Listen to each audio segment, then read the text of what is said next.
Hello there. Welcome to Fouch Facts, my YouTube show / podcast where I discuss all things nerdy, Star Wars, Marvel, Game of Thrones, DC, and more. Hope you have a good time and enjoy the video. Hello everybody and welcome to my first ever video. I am super pumped to be bringing this to you guys. This is going to be my new show and YouTube channel called Fouch Facts, a show where I'll dive into all things nerdy like Star Wars, Game of Thrones, Marvel, DC, you name it. I'm going to cover everything from history and lore videos to fan fictions and theories. It's going to be awesome and I couldn't be more excited to be taking my first steps into a larger world. With that being said, we're going to get into today's video, which is going to be the first in a 4-part series that'll detail and outline my visions for my version of the Star Wars Sequel Trilogy. Let's get started. I have to set the scene though and give you some context as to why I am rewriting the Sequel Trilogy. My Star Wars journey begins in May of 1999. I was just 5 years old when Episode 1, The Phantom Menace, was released in theaters. I was instantly mesmerized by this magical galaxy when I would see trailers for it on TV. I begged my parents to take me to the theater so I could go watch it, and they agreed. But my dad told me there was something we had to do first.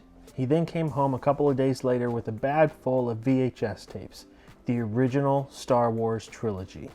I popped in the first tape, Episode 4, A New Hope, and can vividly remember seeing Darth Vader for the first time as he walked into the hallway of the Tantive 4. I was completely awestruck. From that moment on, I was hooked. I was made to watch the original trilogy first, so I got to see the story of Luke, Han, and Leia before I got to see the prequel trilogy, Episodes 1, 2, and 3. My dad said that was the only right way to do it, and he was right.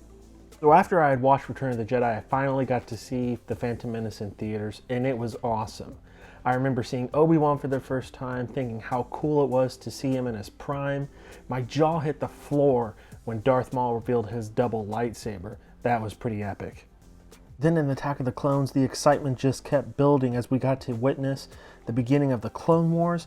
We got to see Yoda fight with a lightsaber for the first time. It was awesome. In Revenge of the Sith, it all comes together when we see Anakin turn to the dark side and finally become Darth Vader. I have very fond memories of growing up with the prequels when I was a little kid, and it's something I will never forget. Then fast forward to 2012 when George Lucas sells Lucasfilm to Disney for over $4 billion. This gives Disney the right to make more Star Wars films, and that's exactly what they did when they rolled out Episode 7, The Force Awakens in 2015. When I watched it, I was excited because the little kid in me came alive again. Star Wars was back. Then we got an equally satisfying spin-off movie with Rogue One. I couldn't be happier. The huge level of excitement would build up as I anticipated the release of The Last Jedi. Little did I know how disappointed I'd become when Episode 8 finally came to theaters. You were the chosen one! Everything that J.J. Abrams sets up in Episode 7, Rian Johnson completely abandons it in Episode 8 and goes 180 degrees in the opposite direction. Let's just take the Skywalker lightsaber for example. It was such a huge focal point of Episode 7, but when Rey gives it to Luke, he tosses it over his shoulder like he doesn't care. The Luke Skywalker we know from the original trilogy would not treat his father's lightsaber like this. This is one of many instances in The Last Jedi that shows Rian Johnson has no understanding of Star Wars. He doesn't respect what George created before, and he certainly doesn't respect what JJ set up for him to follow up in The Force Awakens. But that's another video for another day. After the fiasco that was The Last Jedi, I'd lost all faith in Disney. They showed me with that film they have no idea what they're doing handling the Star Wars franchise. However, Solo almost saved the day. That was an enjoyable enough film for me to at least keep me interested in what Disney had to offer. And then they announced that J.J. Abrams was coming back to write and direct Episode 9. I thought, maybe they can pull it off. Boy, was I wrong.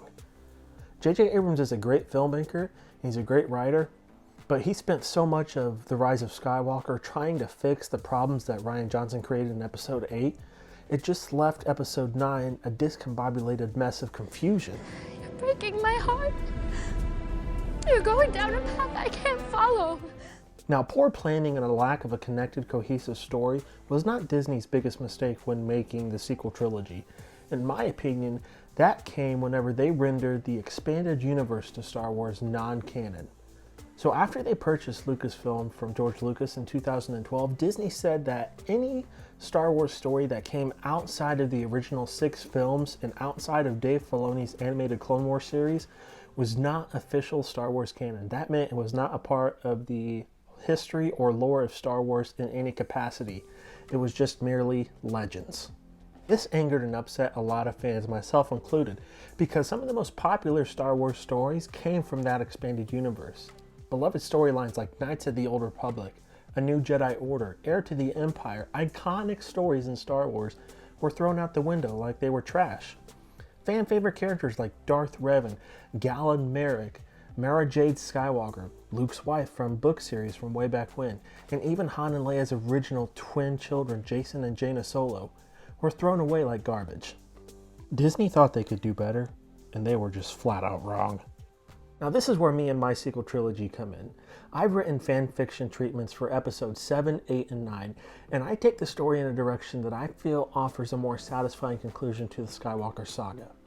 I hope to offer an alternative that connects better to the original Star Wars films and that honors the spirit of Star Wars that George Lucas created way back in 1977. I don't think I'm better than Disney, and I'm not trying to show them up. I'm just trying to, like I said, offer an alternative that better connects to the Star Wars universe that George Lucas created. With that, this video is over. My next one will be my official fan fiction for Star Wars Episode 7, my version of Star Wars Episode 7. I can't wait for you guys to hear it. It's going to be awesome. I spent a lot of time and work and effort into that story, and it's going to be great, guys. Can't wait for you to see it. If you like this video, give me a like, comment, subscribe to my channel, follow me on my other social media pages. I'm on Facebook and Twitter. Can't wait to make more. See you guys next time, and remember, what I told you was true from a certain point of view. Thanks, guys.